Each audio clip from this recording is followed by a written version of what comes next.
Hello. Going to answer another Tumblr question here in video format. So the question is, hi Josh, if you don't mind, please answer my question. Icewind Dale 2 was released more than 10 years ago. It was the last Infinity Engine game and the first game that you worked on as a lead designer, as far as I know. What do you think about it in retrospect? What things would you have done differently if you had to work on it now? Um, First, it's actually technically it's not the first game I worked on as a lead designer. The first game I worked on as a lead designer was actually Project Jefferson, also called the Black Hound, which was another D&D game in the Forgotten Realms. Uh, I was working on that before I worked on Icewind Dale 2, but when Icewind Dale 2 development started, that was shelved. And then I I was the lead designer on Icewind Dale 2. So it wasn't the first that I worked on, but it was the first one I worked on that shipped.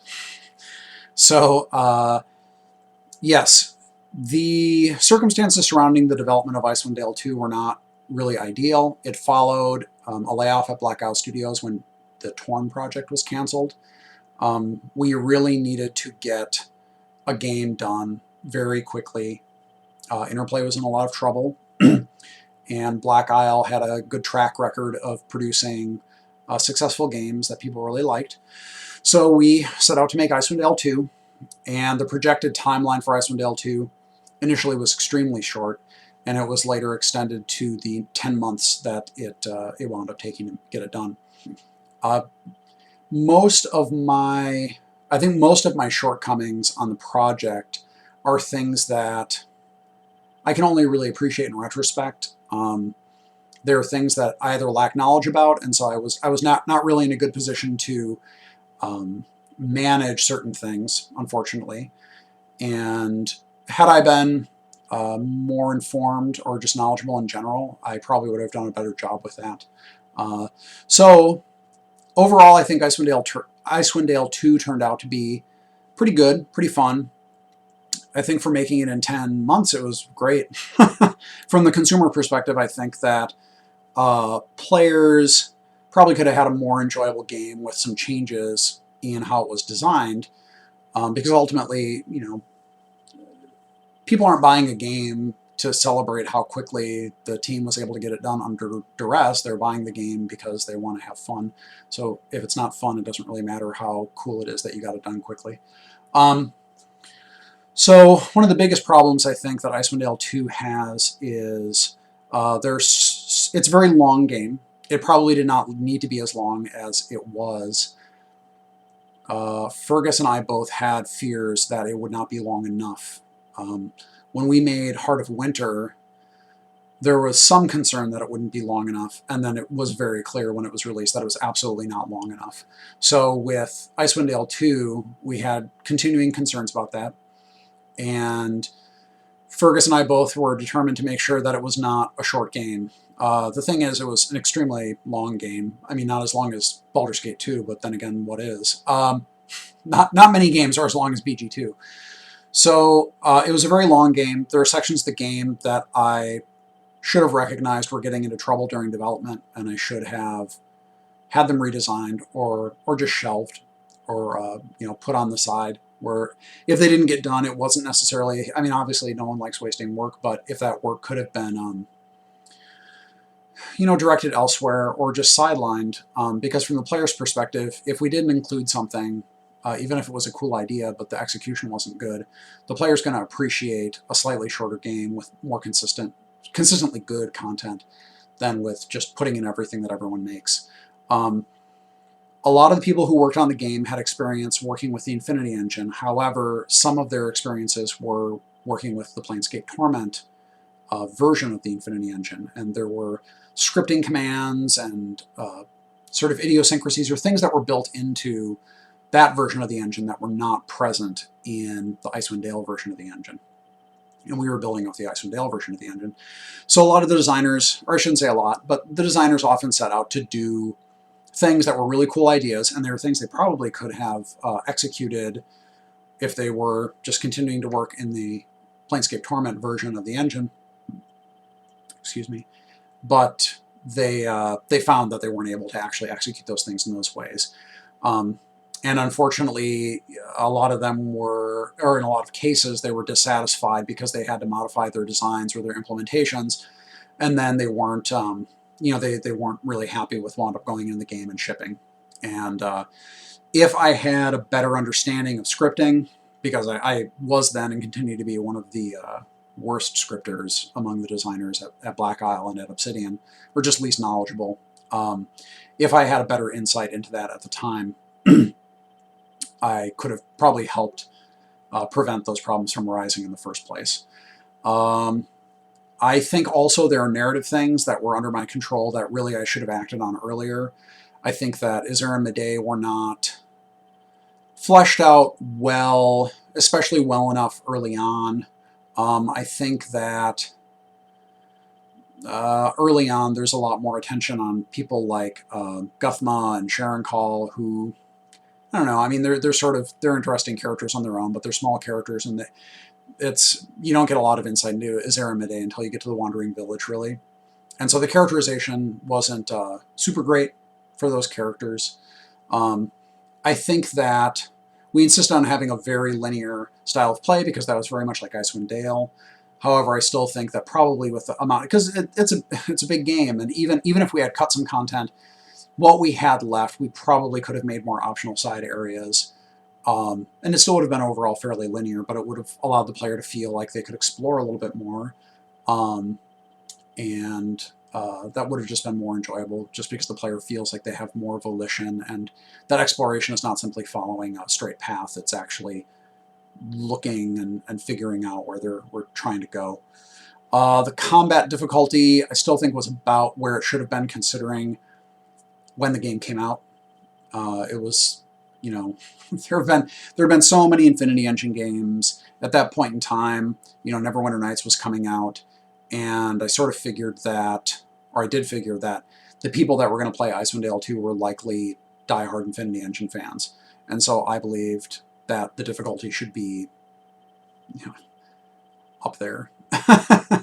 So, and I think that it was good to have it up there. I know that some people did jump in and they got rocked. Maybe, a little more attention should have been paid to the lower levels of difficulty to allow people to ease into it better. But I think that we needed to make something overall that was challenging, because the audience, they're folks that are sticking with it. They're sticking with the Infinity Engine. They have already seen the worst that BG, Tales of the Sword Coast, Icewind Dale, Heart of Winter, Trials of the Lore Master, BG2, and Throne of Ball, like all that stuff had to give to them. So we really needed to ramp things up for them. At least I believe so. Trying to think if there's any other big things I would have changed. There are some minor things like randomization of items. I know a lot of people complained about that. I think we probably just need more testing time to see, what the output of those systems are, because they're relatively easy to change. They're just big lists, and so it was kind of hard to get through. But I think that's about it. Overall, I was reasonably happy with how Icewind Dale turned out. I recognized that it had a bunch of shortcomings, and I recognized that a lot of those shortcomings were my responsibility because of just choices I had made, or things that I had assumed or let go that I really shouldn't have.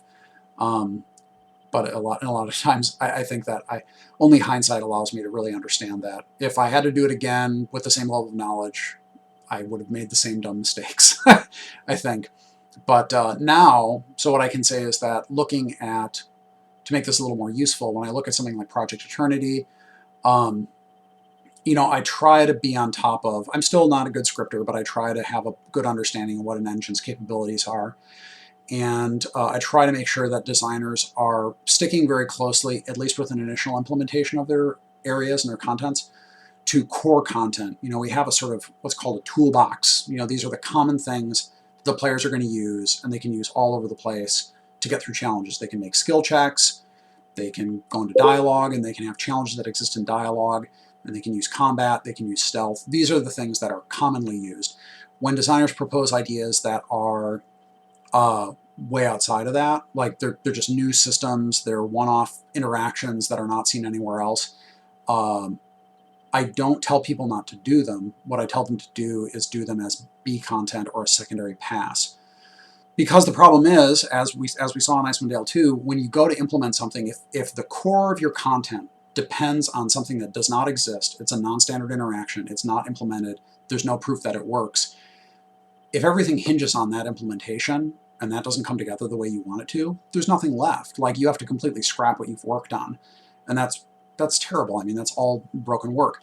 If you can come up with an implementation that uses the core systems, the conversation, the combat, script interactions, the stealth, all that sort of stuff, use them in an interesting way, well, then the nice thing is that you have a core there. And later on, if you want to put in that special way of interacting that makes it stand out, which is really cool. I mean, that's what players want to remember, the cool special interactions.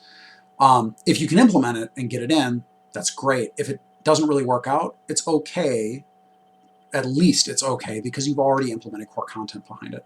So in that sense, Icewind Dale 2 is a big learning lesson about how to supervise and work with designers on implementing their own content. As far as combat goes, I try to be pretty attentive to what the audience is and what their expectations are. For Eternity, again, these are we're not going to make it as hard as Icewind Dale 2, but it's going to be up there.